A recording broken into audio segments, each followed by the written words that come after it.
किसी बड़प्पन और बड़ाई से दूर रखते हुए इतने सहज सरल इंसान संगीत के क्षेत्र में बहुत दुर्लभ होते हैं। और आज हमारे बीच में जितने भी लोग आए हुए हैं, मैं प्रोफेसर राजेश शाह जी का स्वागत कर रहा हूँ। उससे पहले कई लोग और भी मौजूद हैं, मैंने नाम नहीं लिया था। ज्ञान स्वरूप मुखर्जी, कृष्ण उपाध्याय, अभी संदीप जी भी तो जा चुके हैं शायद। हाँ, सभी का स्वागत हो चुका है। विद्यार्थियों, आप लोगों को आज का दिन याद रखना चाहिए, क्योंकि इतने सारे तारकाओं को, स्टार्स को आप एक जगह देख रहे हैं, ये आप लोगों के लिए सौभाग्य की बात है। तो लीजिए, प्रस्तुत होने जा रहा है आज का अंतिम कार्यक्रम, डॉक्टर शुभंकर डे का गायन।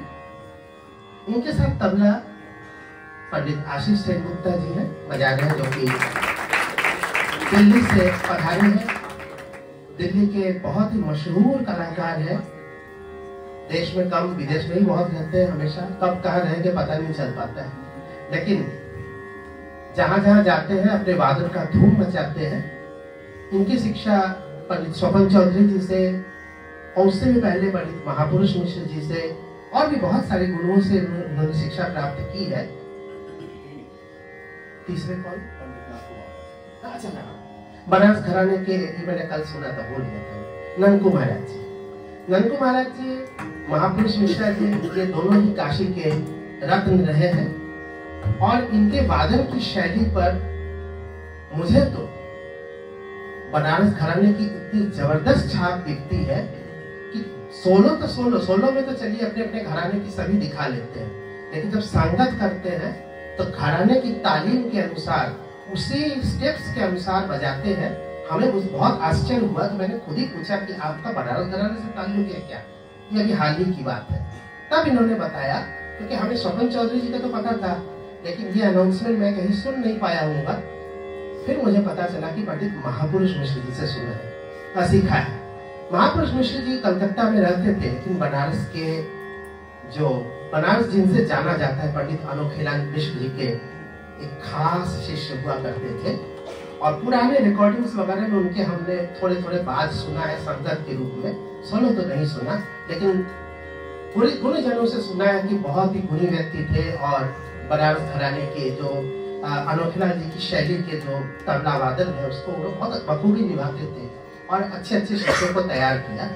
आप भी उनमें से एक है।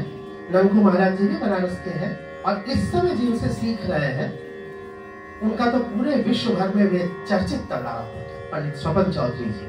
भले ही वो हमारे देश में नहीं रहते, अमेरिका में रहते हैं, और वो भी 1-2 दिन से नहीं बल्कि 3-4 दशकों से रह रहे हैं। और वहां रहते हुए भी जब भी भारत आते हैं तो भारत में उनके कार्यक्रम को आयोजित करने के लिए धूम मच जाती है।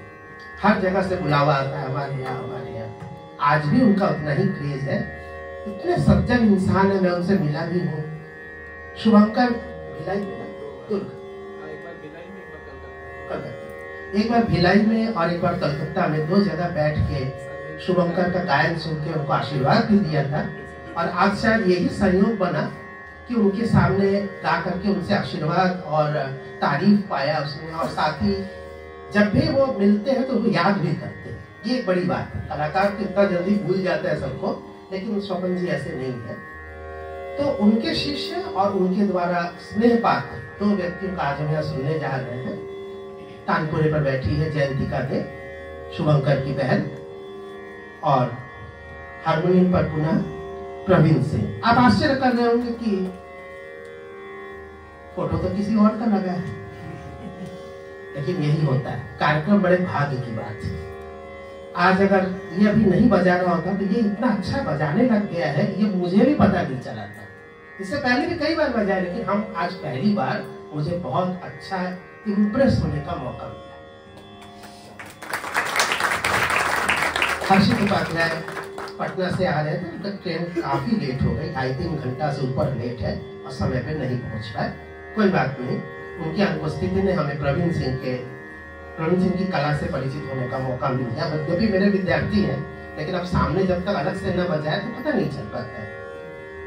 आशीष जी के बारे में भी बहुत, ये न केवल बहुत अच्छे इंसान हैं और बहुत सहृदय भी। जो भी कलाकार उनके साथ बैठता है उसको वो अपनेपन के साथ एक जोड़ लेते हैं। कलाकारों में हृदय से हृदय का मिलना ये बहुत जरूरी होता है, तभी तो जाकर के जो कला होती है वो रूह से रूह मिलती है। आत्मा से निकला हुआ संगीत जब आत्मा को छूता है, हृदय से निकली हुई सब स्वर लहरियां जब हृदय को छू लेती है, तब जाकर के संगीत अपने आप में पूर्ण होता है। आज ही मैं एक आर्टिकल लिख रहा था, लगभग 20 पेज मैंने आज सुबह ही लिखे हैं दोपहर में, तो उस 20 पेज 2500 शब्द लगभग लिख लिए मैंने।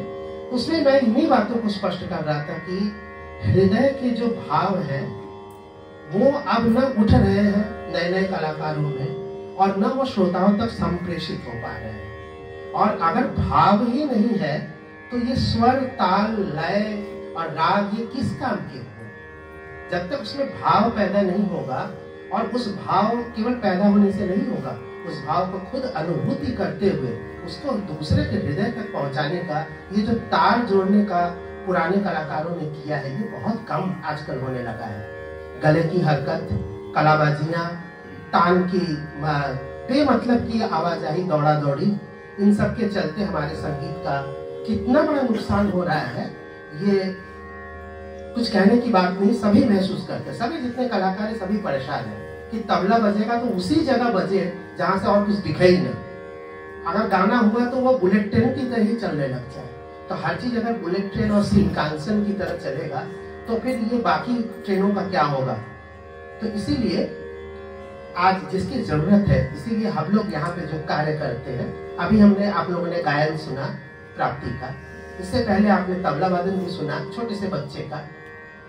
आनंद था, उत्साह था, आप लोगों ने सुना तो आप लोग के अंदर भी उसी उत्साह का, आनंद का संचार हुआ। और अगर आनंद नहीं मिलेगा तो ब्रह्मानंद तक पहुंचेगा कैसे? इस परमानंद की प्राप्ति के लिए हम लोग चाहते हैं कि ये स्थान कम से कम जो आज हो रहा है उससे अलग हटके हो। यहाँ पे जो भी कलाकार बैठे वो हृदय को छूने का प्रयास करें। तो ऐसे ही कलाकार पंडित आशीष सिंह गुप्ता जी हैं, और इसके लिए मात्र एक कलाकार होना आवश्यक नहीं है। कलाकार के साथ एक अच्छा इंसान होना बहुत जरूरी है। बहुत सारे कलाकार अच्छे कलाकार होते हैं, भी इंसान के परीक्षा में फेल होते हैं, ये देखा जाता है, हमेशा हम लोग देखते हैं। आशीष जी, मैं अमेरिका में था, तो शायद आपको अच्छा नहीं लगेगा, लेकिन प्लीज हमको बोलने दीजिए, हम रोक नहीं पा रहे, क्योंकि ये भी हृदय से निकला हुआ उद्गार है। इनसे मेरी मुलाकात हुआ होती थी, इन्होंने वो किया। एक बार मैं नॉर्थम्पटन होटल था, उसी में रह रहा हूँ, हम तीनों, हम, मेरी पत्नी और जयंती का, तीनों लोग वहाँ पे रह रहे हैं। होटल का खाना वो भी बाहर का, विदेश का।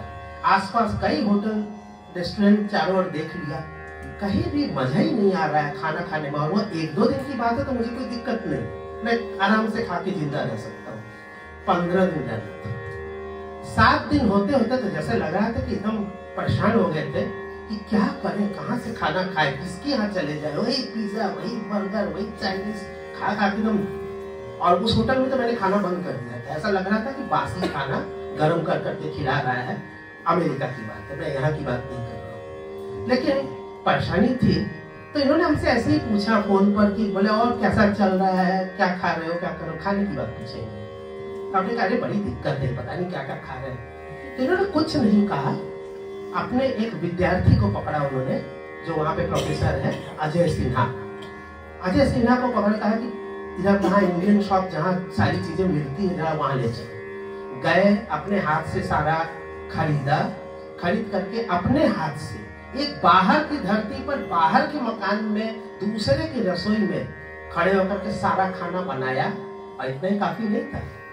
अजय सिन्हा को लेकर के होटल में आए, थाली, ग्लास, बर्तन, होटल में कहाँ मिलता, वो सारी चीजें ले आकर के सामने बैठा करके ऐसे खिलाया जैसे वो कोई मातृवत, माँ की तरह हम लोग को सामने बैठ के खिलाया। ये कैसे भूल सकते हैं? बाकी वादन की बात है, उसने क्या किया वो तो सामने आने ही वाला है, उसके बारे में क्या कहना है। लेकिन एक अच्छे इंसान का जो आज हमारे यहाँ पे पदार्पण हुआ है, ये हम लोग के लिए बहुत। आप ऐसे अच्छे इंसान बने रहिए, संगीत में आप जैसे अच्छे इंसान और मिले, बस इसी कामना के साथ। क्षमा करिएगा, थोड़ा लेट हो गए।